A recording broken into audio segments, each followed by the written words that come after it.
Hello বন্ধুরা, আবার চলে এসেছি একটা নতুন ভিডিও নিয়ে। আর দেখতে পাচ্ছ গেটের ভিডিও দিয়েছি, কারণ হচ্ছে আগের দিন আমি গেটটা দেখাতে তোমাদেরকে একদমই ভুলে গেছিলাম।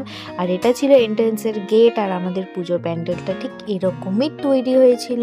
আর এটা ছিল পুজোর পরের দিন, যেদিনকে হচ্ছে মায়ের বিসর্জন ছিল। আর পুরোহিত মশাই দেখতেই পাচ্ছ সব নিয়মকানুন মেনে বিসর্জনের তোড়জোড় শুরু করে দিয়েছিল। আর এই দেখো কত রকমের নিয়ম কানুন আছে, আমি তো সব সেরকম ভাবে তোমাদেরকে গুছিয়ে বলতে পারবো না।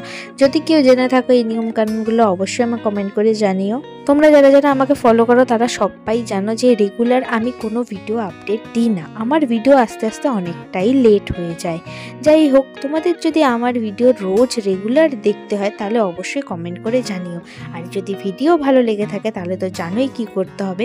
লাইক, কমেন্ট, শেয়ার, সাবস্ক্রাইব করে পাশে থাকা বেল বাটনটি ক্লিক করতে একদমই ভুলবে না কিন্তু। আর আমি তো একদমই রেডি হয়ে গেছি, দেখতেই পাচ্ছ। আর এই লুকটা আমাকে কেমন লাগছে অবশ্যই জানিও। আর অলরেডি আমরা সবাই রেডি হয়ে গেছি, বাড়ির সবাই মিলে সিনেমা দেখতে যাব, তাই খুবই মজা হচ্ছে। একদিনে দুটো প্ল্যান থাকলে যা হয়।